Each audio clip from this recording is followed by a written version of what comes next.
আজ আপনাদের সাথে শেয়ার করছি একটা শর্ট মিলের রেসিপি।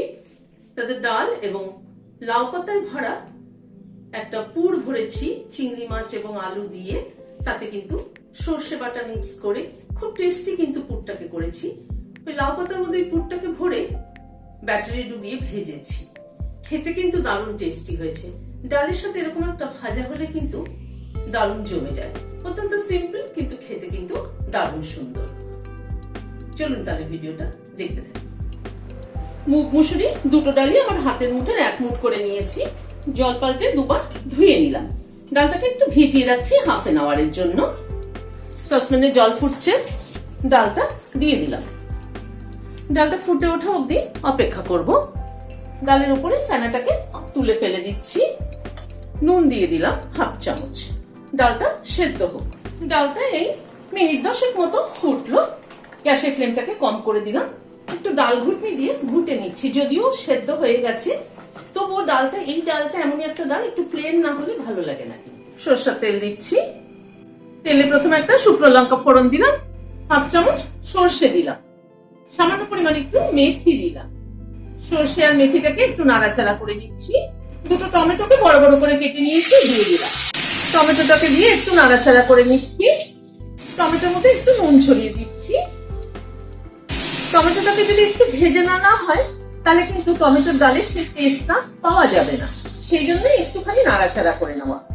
ডালটাকে ঢেলে দিলাম। ডালে হলুদ দেওয়া হয়নি, একটুখানি হলুদ দিয়ে দিলাম। দুটো কাঁচা লঙ্কা মাথাটা চিড়ে দিয়ে দিলাম। সামান্য পরিমাণে একটু চিনি দিলাম। ডালটা মিনিট 2-3 ফুটলো। গ্যাসের ফ্লেমটাকে বন্ধ করে দিয়ে ডালটাকে ঢেলে দিচ্ছি। 150 গ্রাম মতো চিংড়ি নিয়েছি। নুন দিয়ে দিচ্ছি, হলুদ দিয়ে দিচ্ছি। নুন হলুদ দিয়ে চিংড়ি মাছটাকে মেখে নিচ্ছি। হোয়াইট অয়েল দিচ্ছি। চিংড়ি মাছটা দিয়ে দিলাম।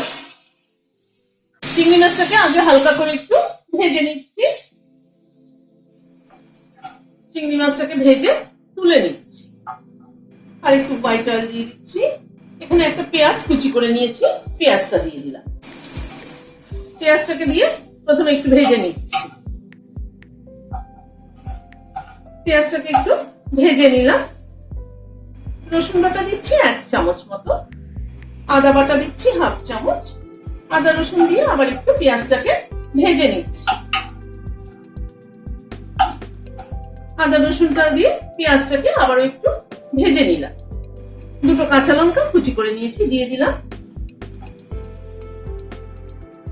কাঁচা লঙ্কাটাকে দিয়ে আর একটু নাড়াচাড়া করে নিচ্ছি। কাঁচা লঙ্কাটাকে দিয়ে 1 মিনিট একটু নেড়ে নিলাম। এখানে দুটো আলু সেদ্ধ করে স্ম্যাশ করে নিয়েছি, মানে হাত দিয়ে ভেঙে নিয়েছি আর কি। সেটাকে দিয়ে একটু কষিয়ে নেব।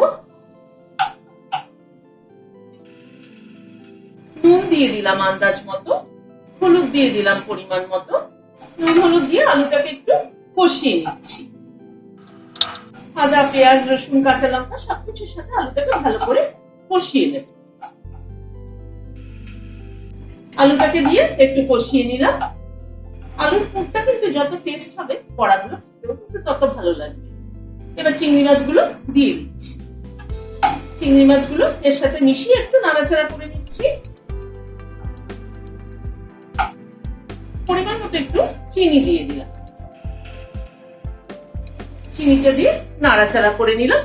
এবার গ্যাসের ফ্লেমটাকে বন্ধ করে দিয়ে এটাকে একটা প্লেটে নামিয়ে নিচ্ছি। পুরটাকে নামিয়ে দিলাম।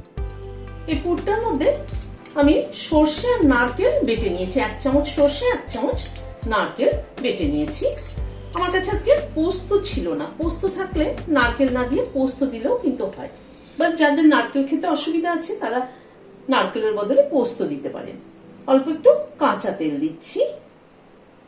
এটাকে মেখে নিচ্ছি পুরটাকে। এই যে সর্ষে বাটা আর কাঁচা তেল দিলাম, তাতে কিন্তু পুরো টেস্টটাই কিন্তু পাল্টে যাবে পুরটা। পুরটাকে রেডি করে নিলাম। একটা বাটিতে বেসন নিচ্ছি। 4 চামচ বেসন নিলাম। আর পরিমাণ মতো নুন দিলাম। অল্প একটু কালো জিরে দিয়ে দিলাম।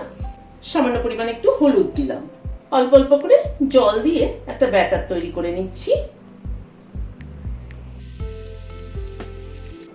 বেসনের ঘোলটা তৈরি করে নিলাম। এখানে কয়েকটা লাউ পাতা নিয়েছি। আজকে বাজারে ভীষণ ভালো লাউ শাক পেয়েছি। লাউ ডগা এনে লাউ ডগাটা থেকে কচি পাতা যেগুলো আছে সেগুলোকে নিয়েছি। এরকম কয়েকটা পাতাকে আমি নিয়ে নিয়েছি। এখানে এই লাউ পাতার মধ্যে খানিকটা পুর ভরে নিচ্ছি।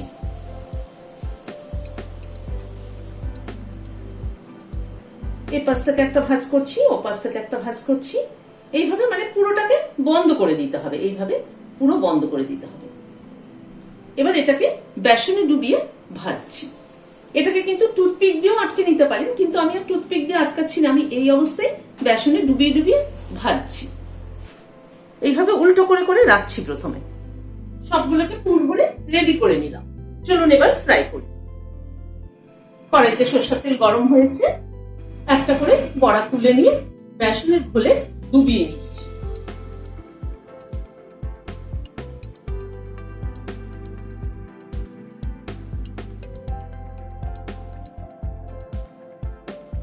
নিয়ে তেলের মধ্যে দিয়ে দিলাম। যে দিকটা ফোল্ড করেছি সেই দিকটা নিচে দিতে হবে। উপর থেকে একটু তেল ছড়িয়ে ছড়িয়ে দিচ্ছি। উল্টে পাল্টে লাল করে ভেজে নিলাম। তুলে নিচ্ছি। একটু তেলটাকে ঝরিয়ে নিচ্ছি।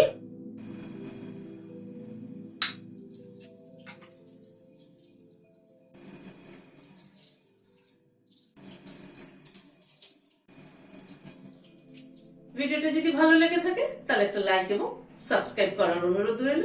আজ তাহলে এখানে শেষ করছি। নমস্কার।